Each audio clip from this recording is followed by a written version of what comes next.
This morning, our speaker has asked that we read a few verses together from Romans chapter 12.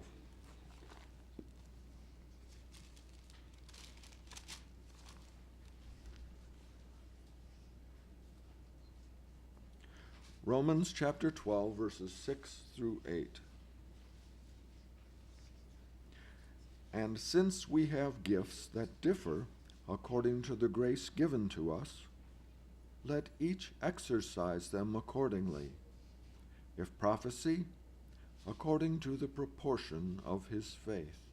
If service, in his serving. Or he who teaches, in his teaching. Or he who exhorts, in his exhortation. He who gives, with liberality. He who leads, with diligence. He who shows mercy, with cheerfulness. We read from Romans chapter 12, verses 6 through 8, in preparation for an exhortation by our brother Livre, entitled, "The Greatest Gift I Ever Received." Brother Livre.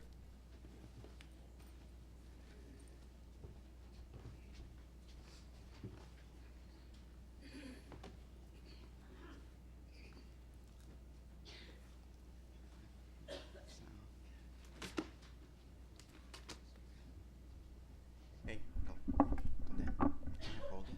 Can I hold it? Can I just hold it?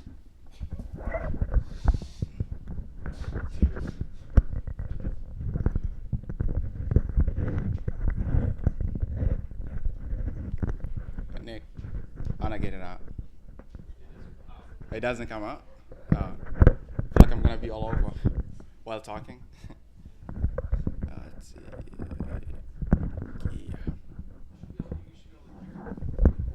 Oh, with the code? That's awesome. Yeah, so good morning, everyone. Really? It's my first talk, and this is all I get?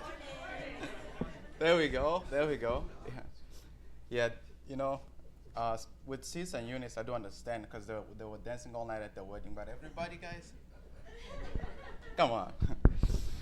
Yeah, so very excited to be up here, be able to share with you a few words that I've been, contemplating, thinking about over the past few weeks. When Uncle Dan asked me to speak up here about 3 weeks ago, the first thing I did was, Uncle Dan asked me to speak up here, and first thing I did was walk up to him.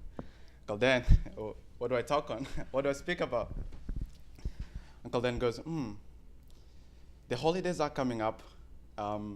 Christmas is coming up. How about you think something along those lines? And I'm there thinking, the holidays are coming up. That's true, and it's that time of the year where people get to give gift. And I thought, why not speak on gift? And so what I did was, with the easiness of today's technology, I went to my Google Drive, and I, because I was gonna be speaking on gift, it's gonna be my first talk anyway. I typed down everything that I was gonna say, word for word. And about 2 weeks ago, I walked up to Uncle Chuck back there. I'm all hyped. Go to Uncle Chuck, shake his hand. Uncle Chuck, it's gonna be my first talk. My first talk is coming up in a couple of weeks. What's your advice? Uncle Chuck goes, just make it a few words. Then our last Bible class that we had, before Bible class again, Uncle Dan noticed that it was going to be my first talk anyway. And what he does is, he goes around the group, tells the entire group, hey guys, since it's going to be Livre's first time speaking, how about we both go around and give him some advice on how to excel on his first talk in church. The first person to go, she's in this room, but I'm not going to point out any names. And she goes, Livre, read Ecclesiastes 5 verse 3. And I open it, I'll read it.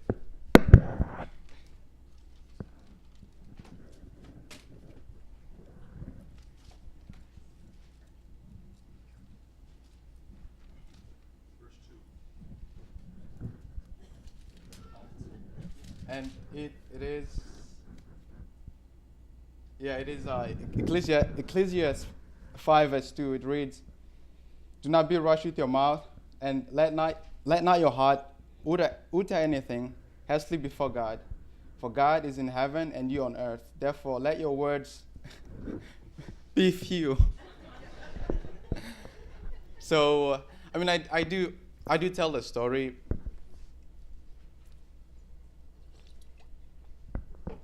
I do tell the story because I just want to let each and every one of you guys know that my words today are going to be a few words, but my goal in having those few words is to be able to encourage each and every one of us here tonight, and hopefully get you guys thinking about some of the things that I'm going to be talking about, over the week.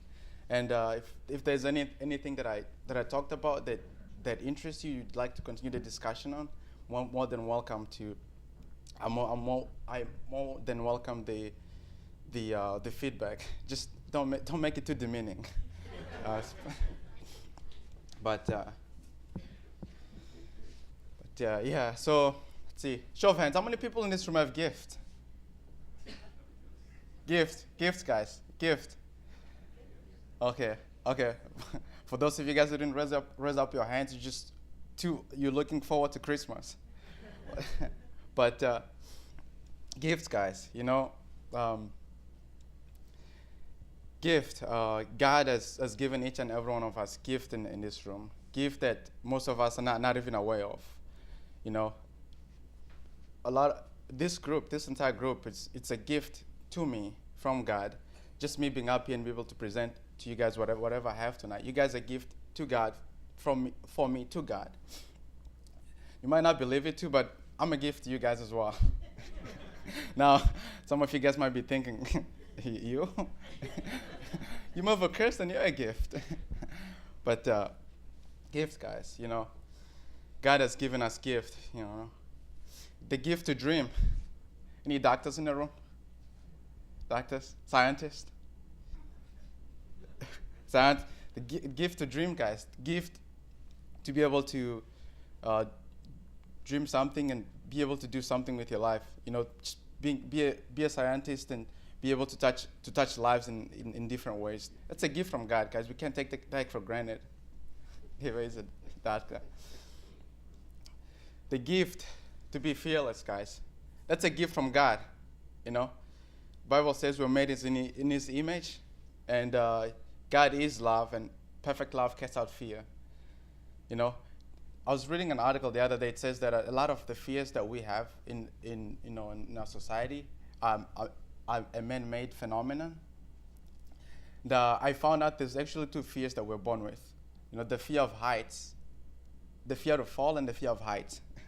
If you don't believe my facts, check out Baby Joanna, and come in the back. They're gonna explain to you. Only those two fears that we're born with. The fear to work hard, fear of hard work. That's, what am I saying? The gift of hard work. The gift to work hard. It's a gift from God. Some of us, don't raise to our highest potential through schooling or through sports just because we don't work hard. That's a gift from God. Many of you guys know Grandpa Elhood that passed away. It's gonna be a year and a half now. Yeah, but he's dead now. But he's one of the few individuals that I did know to embrace the phenomenon of hard work. Of course, there isn't anything we can do about it, but we're gonna hope together that it's gonna make the best decision for him. Hopefully, we get a chance to meet him in the kingdom. The gift of being gratitude, an attitude of gratitude, guys. That's a gift from God. We can be taken for granted. Gift to be grateful. The gift of fellowship, the fact that we're here tonight and just have fellowship together, guys. That's a gift from God. That's a gift from God. Being here and able to talk about the Word and encourage each other. It's a gift from God, guys. The gift of marriage. You know, I'm feel privileged to, I've witnessed a couple of marriages in life. A few years ago was Nathan's, and I still remember that was like it was yesterday. And yesterday was, Sarah and Fernando. It's a gift from God, guys. The gift of, be able to get married. Well, the Bible says that what God has joined together, let no man separate. That's a gift from God. Now, there are so many gifts that we have. The list goes on. But one of the biggest gifts that I feel like each and every one of us in this room have is the gift of choice. The gift of choice, guys. Going along with that, I want to read from Romans 12, verse 3. Romans 12, verse 3, one of my favorite verses.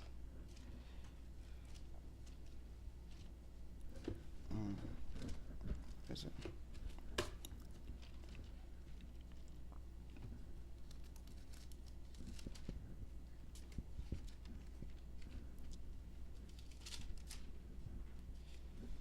Romans 12, verse 3. I'm going to read the first two verses.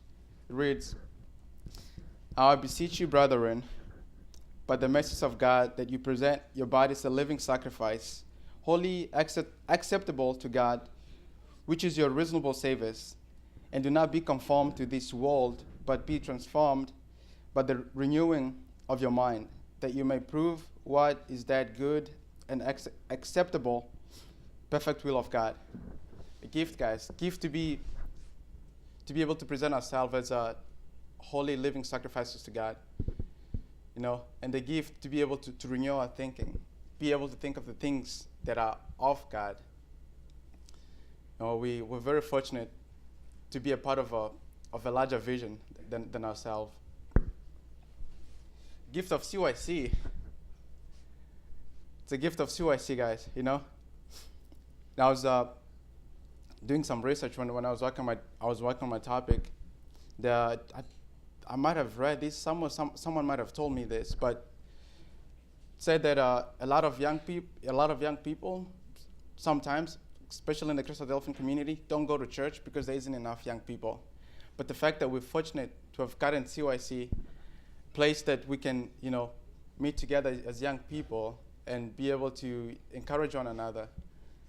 Brother Mark Drebenscott, a few months ago, talked about the need for faith renaissance. The idea that our world is just going through spiritual famine.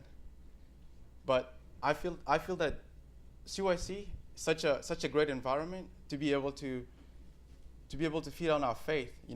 Be with other young people and feed on your faith so that you don't starve off your faith. Going along with that, I would like to read Philippians 4, verse 8.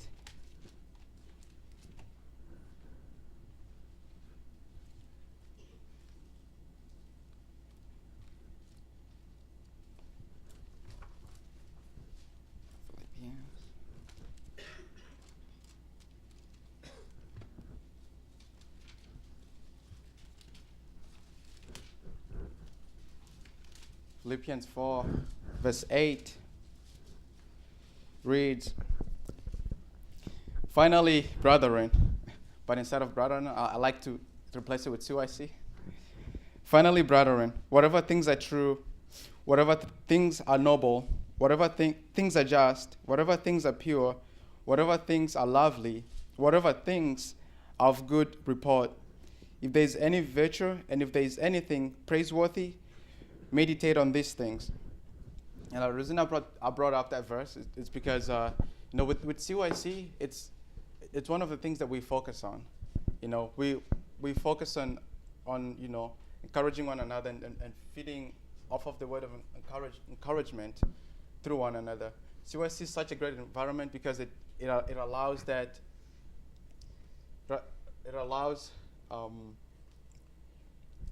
It allows each and every one of us to, continually be fed in our faith. Now, of course, the list the list of gifts that God has given us goes on and on, and if I were to keep going, I'd be talking too much, which isn't one of my goals tonight. But it's great that God has given us all of this gift, but the greatest gift that God has given each and every one of us, guys, is the gift to belong in a family. Now, I'm not speaking about your biological family and physical family, because those type of families can be questionable sometimes. Sometimes don't you want to just go in your room and kneel, pray to God, God, I love my family, but why my siblings? Type of thing. But the gift to belong in a family, guys. Jesus Christ died. Jesus Christ died, and the fact that he died to be able to give people like me a second chance. He died so that people like me and you can have a hope. That's the greatest gift of all time.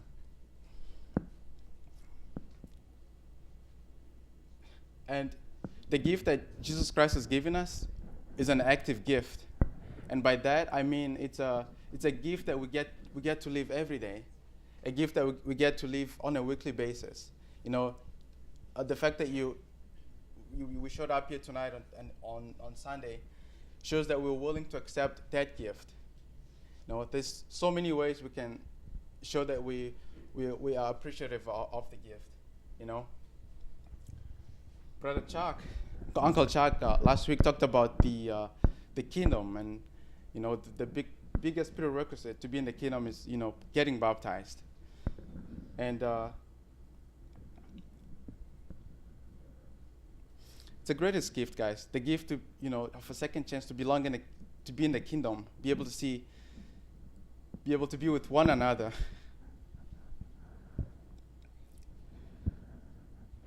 Now, faith without works is just like telling yourself that you're gonna get in shape without working out. So it can be when it comes to us, receiving the gift of life. Are we gonna say we receive the gift but not act on it?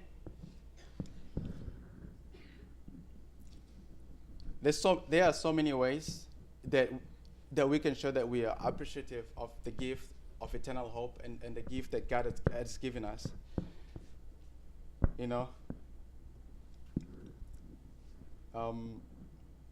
Treating others like Christ-like. That's a way of showing that we are appreciative of the gift that God has given us. Getting baptized. It's one of the biggest ways that we show that we are appreciative of the gift of eternal hope, of the gift of life. Teaching Sunday school.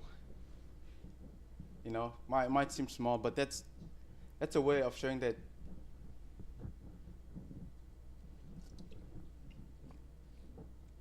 teaching Sunday school, it's another way of showing that we're appreciative of the gift that God has given us.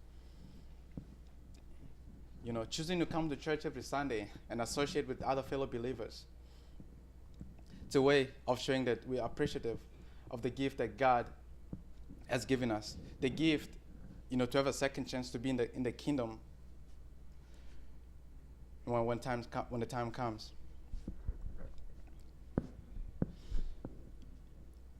It's great that we do have all of those gifts, and a lot of them we can manifest through our body, physical form and spiritual nature. And to end my topic this morning, I would like to reread from. I'd like to reread from the same chapter and verse that Uncle Chuck read from before starting.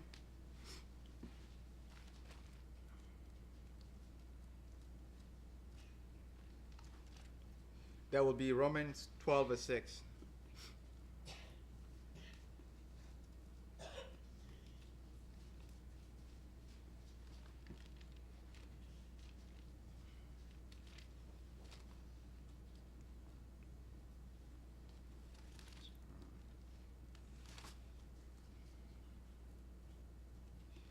Romans 12.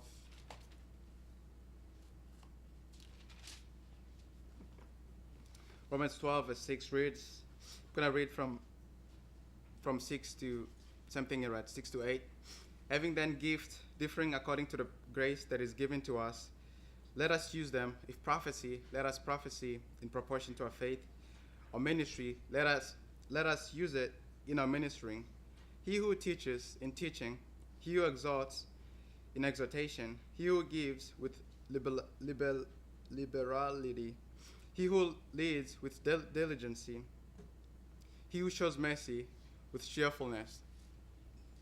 As we get ready to celebrate Christmas, in the back of your mind, I want you to be thinking of the greatest gift that God has given us, the gift of hope, the gift of eternal life. And my question for you this morning is, it's great that God has given us that gift, but what are you gonna do about it today, starting today, going next week? It's gonna show that you're appreciative of the gift that God has given us. Thank you.